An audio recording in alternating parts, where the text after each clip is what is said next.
Hey guys, what's up? Welcome back to the channel, and today I want to cover two uniforms because we're running out of time before the sale ends, and these ones sort of fall into the same category. They're both for expensive characters. One's Crystal Wall in Sabretooth, one is Paywall in Crescent. They're both combat types, and they're both uniforms that, in summary, are for big-time fans. So that is the summary, but now let's get into the detailed analysis. Now, like White Fox, Sabretooth got a nerf or a change on his uniform prior to the APK going live for everyone, so he's missing that all attack, and all he has is the chain hit damage. Now, the chain hit damage is good because he has multiple skills, 4, 5, and 3, that deal a lot of hits. I'm talking like 30 plus hits. In the 5th skill, it's over 40 hits, so it's really good. And you'd think that the chain hit damage synergizing there and stacking on a CTP of energy would be even better. You know, 30% chain hit damage goes to 45% chain hit damage. Every other uniform like Minerva, Quicksilver, Cable that have chain hit damage, you know, benefits a lot from a CTP of energy. However, as you'll see from the analysis of his one skill change, Animalistic Rush, his 3rd skill, and the way that the gameplay actually goes, I think he's more suited for a CTP of Rage. So it's kind of interesting that change was made and that's there. It would have been perhaps wiser for the devs to give him something different here, like maybe a crit rate buff or a dodge buff. They did give him a crit rate buff on his 3rd skill, 25%, so that does signal perhaps that they were thinking of a CTP of Rage, but it would have been nice for them to synergize with that. So I'm actually going to go into the skill preview for this one because it's very interesting and it's hard to show you in a fight. So his 3rd skill now is very similar to Psylocke's 3rd skill with her new uniform. So that's kind of a way to remember it. If you just tap it, it's going to give him the buff, it's going to give him the self buff, and it's going to give him the immunity. So if you really just need the immunity and you really need the crit damage and the all attack, you just really need to tap it. You'll still get a couple of hits and you'll still get a little bit of damage and a few effects there for Shadowland. Not bad. If you charge it twice or kind of for one tick, you will get an enhanced attack. It's the same buffs that you get, the buffs don't change, but now instead of just 4 hits, it's now climbed up to 11 hits, so it almost triples the number of hits. But really the sweet spot, and this is where you know, gameplay and your skill level with Sabretooth is going to matter once you get that rhythm going. And again, for people who play with Psylocke's new uniform, you know what I'm talking about with the rhythm of charging that 3rd skill just long enough and releasing it at just the right time so you get all the buffs, but then you can go into another skill. In Sabretooth's case, you don't want to go into another skill because check out what happens if you hold it for 2 ticks. Boom, there we go. We get 8 hits, and then he goes berserk, and he drops off a massive 29 hit combo, and it's the very end there that's very important. He drops a 10-second all defense down debuff, and it's a minus 2.5% debuff, so you can see that it's actually going to stack a lot. And because it lasts for 10 seconds, you can have this up basically all the time. If you're constantly cycling through his 3rd skill, it's going to come off cooldown way before the 10 seconds are up. You can see here it's a 15-second cooldown. You can actually see here it's a 15-second cooldown. So it'll be available every 7.5 seconds. So you can have that up all the time. So permanently, when you're fighting against world bosses, you can have all defense down stacking with your rage proc, and that's really important. Now, it's also important that it's a rage proc because, as you'll see, he also does tremendous damage from Brutal Hunt. So you want to be doing 3 and 5 as much as possible. 5 is a long iframe with 40 plus hits. 3 has the immunity plus the crazy buffs that you see there. And so you'll see from the gameplay that it's actually quite fun, and we're going to jump into that right now. Now, apologies for not having a proper support for Sabretooth, but this actually does help his case for this uniform actually being a pretty decent upgrade for him because I'm able to clear this without that type of support like a Shuri or a Valkyrie or something like that. You can see the damage is pretty massive. Now, you will lose the hits sometimes because the tracking is not perfect on that 3rd skill, but you combo the 3rd skill with the 5th skill, and as you can see, the damage is really nasty. You get all those chain hits from the 3rd skill stacking up with the 5th skill, and you get the all defense down that the 3rd skill applies automatically, so you don't have to worry about taking damage. That's sort of the tricky thing with Sabretooth because his regular all defense down from his 4-star passive, it applies when he takes damage, which is good for world boss stages that have the puddles like that right there because the puddles will do damage to you, and then when you're healing, you will also apply that all defense down. But it can be bad because you can get one-shotted. You can die. Now here we are a little bit off the proc because of the 3rd skill, so we're actually going to try to proc on 5. Well, we got interrupted there. So the rotation is extremely tight. which means that any interruption to the rotation, if you lose targeting or if the boss just decides to be a jerk, you're going to mess up the timing. But if you can get the timing right, you want to try to max out, of course, the attack speed as well to get through that third skill animation as fast as possible. You also don't want to get guard broken, but if you can do that, you can see the damage is actually really, really savage. And yes, I do use the word savage sarcastically here, because even if you just proc on 3, you can see the damage is honestly not that bad. Obviously, it's not going to be as good as the 3 cancel 5, but the 3 cancel 5 combo is amazing. Now I'm using Colossus here because he's going to give a 50% damage reduction against the boss Proxima, so I don't have to worry about getting one shot. It's much less likely that I do get one shot. I'm just trying to get down to the last phase here, honey. Can you just stop being a pain in my ass and just, yeah, there you go, just go into your last phase. But it's actually really impressive that it can do this stage 50 without strikers, and I wanted to show you this first to illustrate that the third skill combo goes really well hand in hand with 5, and here we are going to possibly die. Yep. So I wanted to show that off, and then I wanted to jump into a much higher stage and show that he can still do it. So we're actually going to go into a stage 60, which is usually against Proxima. This is usually reserved for tier 3 characters.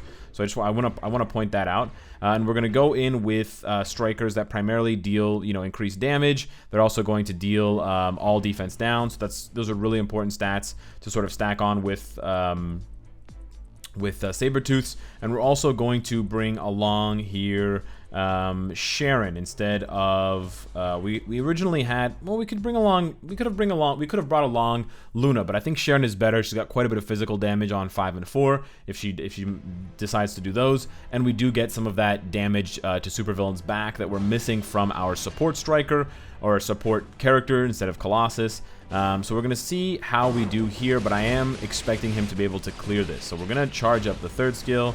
There it is. Pop that off. We should land and immediately do 5, and there we go. Looking pretty nice. And this is the whole rotation. It's just 2 skills. It's really tight. It's really fluid. You really do feel like you're playing as Sabretooth. Now, of course, you can get this done with a CTP of energy. It's a little bit tighter because if you make a mistake, you proc on 3 and you lose the damage from 5 and you lose the chain hit and stuff like that. Well, you don't lose the chain hit, but you lose everything else. So it's an extremely tight rotation, but it definitely works. You can see we're doing over half a bar of damage, which is impressive, given, again, we don't have a traditional buff support character. We're using Colossus, which is just damage reduction. It's just defensive. We lost the proc here, so we're going to reset by just doing 5. And then seeing what happens next. We're going to go over into 3. There we go. You can also, the good thing about the third skill is you can also just hold it down. If you're having trouble with the timing, I don't know if you actually do save time, but if you're having trouble with the timing, just hold it down until it's done. And that will automatically trigger the skill to start. So yeah, this is tight. We're not going to be, clearing this with record speed, but he can absolutely do this. A minute and change for the first 11, but for the first 4 bars is absolutely where you want to be, and that's exactly where he is. So, although it's 1 skill change, and although I made fun of the skill change because I thought, Sabretooth definitely deserved more, if you already have Sabretooth and you have him at tier 2, this might be a good investment for you if you play with him or if you need additional clears for Proxima, because he puts in work, especially, I think, and I'll possibly test it in the future, especially if he has a CTP of Rage. I think even better than a CTP of Energy, this Rage with this combo would be just absolutely disgusting. We know how good Rage can be with characters like Captain America, who have all defense down, and I can't imagine how sweet it would be on this Sabretooth setup. So it's a pretty smooth setup. I like it. I dig it, and it's fun. And, maybe I will actually use Sabretooth more now that I have this uniform.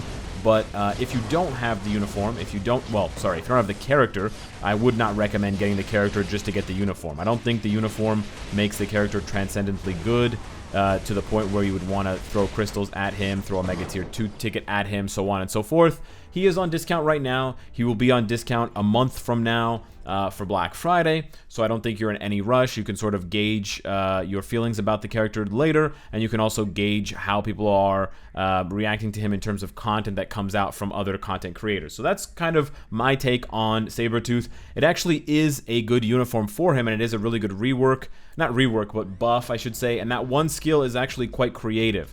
despite the fact that it's only one. It's really 3 skills in one, so I do have to give Netmarble some props for that, but I do think they should have sort of pushed him more in one direction than the other, to make it a little bit clearer whether they want us to use Rage or Energy for him, although you could argue that they both work, which is actually a plus. You don't need Rage, because you can see I can do 60 with Energy, which is pretty wild for a tier 2 combat character in Marvel Future Fight, who's, you know, he's definitely not built up to the max yet. We've got 5-star physical attack Uru, but everything else is 4-star minus the skill cooldown, and then the uniform is heroic with double HP, and the double HP is for defensive purposes, but I could go with physical attack. We could get more crit damage or crit rate on the 5th option once we get there, and we could get up to, you know, 25% all attack, which is an extra 4%. Moving on to Crescent. I think Crescent's uniform buffs are a little bit harder to see. Her 3rd skill and 5th skill combo are very good, so I'll basically just try to cut it down for you guys because we've kind of already discussed the actual buffs to her uniform. This is the character's 1st uniform, and I don't think it's as good as Sabretooth's buff, but I do think it is decent for the character. Again, it's sort of a situation where if you really like Crescent, you may want to pick this uniform up. But again, it really relies on your feelings towards the character. So we're going to go to stage 45, which is much lower than 60, much lower than 55, and we're going to use double supports because Crescent does have the leadership tag, so she's going to get 105%, actually 109% increased damage to supervillains, on top of the guaranteed crit from Coulson, on top of the all attack from the team up, on top of the 60%, on top of the 10% from White Fox's uniform. So it's a lot of buffs. A lot of buffs for the little kid, and it's not enough. It's not enough to put her in the same conversation. This is the problem with combat types. They're either garbage or they're amazing. Wolverine's probably one of the only exceptions where he's not garbage or amazing. He's amazing for like two fights in timeline battle, but Crescent is really in between. She's not garbage anymore, but she's not amazing either. And I already goofed up her rotation, so we're going to have to just start again from the beginning here. So hang on just a second. We're going to do the 5th skill here. So the rotation is 5. Once you hit that last hit, you do 3 for the iframe, then you do 4 right into 2. You want to get hit here, and then you do 5 again. You want to get hit, and you can see the damage is not bad. You want to get hit on 2 because of the accumulation. But we do 4 before we do 2 because 4 gives you not only the heal, but it also gives you the guard hit. So you use those in tandem. You want to get hit here. Let me get hit. There we go. And that is going to increase the amount of damage that you do with the 5-3 combo.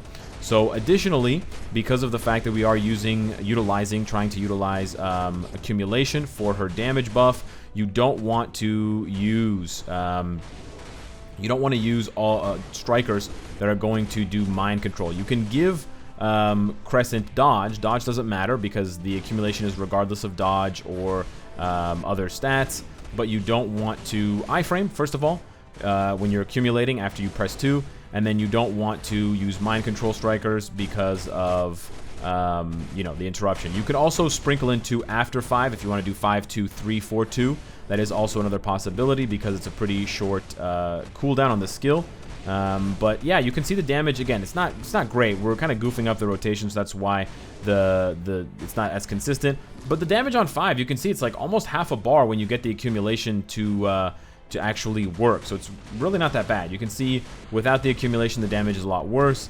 But if we can time the accumulation properly and get a bunch of damage taken, then you can see it's actually pretty good. The damage on 5 is respectable. You see the bar move. And just to remind you guys, I've got a CTP of free-to-play on her, so the fact that she's even, sniffing this kill, she is using double support, so you could count this, as like 1 support plus some strikers.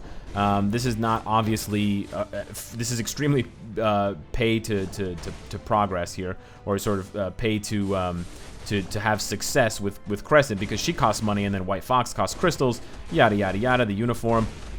This is by no means a cheap clear for Proxima, especially compared to some other characters that we have.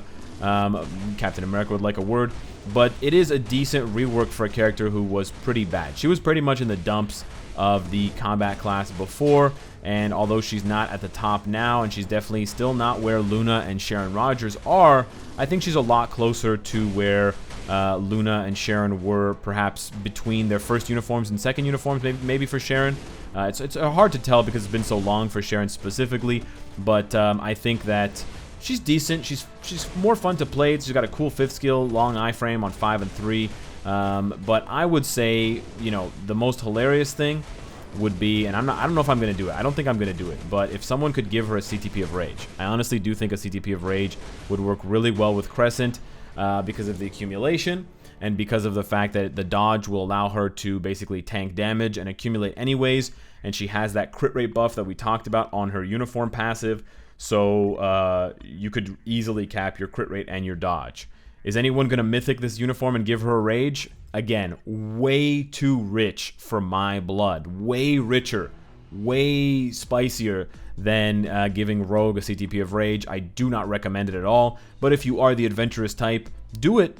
And let me know. Hit me up with the results of that. So yeah, again, like Sabretooth, but much more extreme. This is definitely a uniform that you should steer clear of unless you are a huge Crescent fan and you love the way she plays and you love stands and you love Star Platinum. If you love those things, maybe pick up the uniform. It actually is going to make her more functional for World Boss. She can go to higher levels of Shadowland, so on and so forth. She's not going to break the game or anything like that, but she will have more use now. She's around the heroic tier of combat types, possibly a little bit better. Maybe tickling the bottom of legendary tier, but it's kind of a long shot.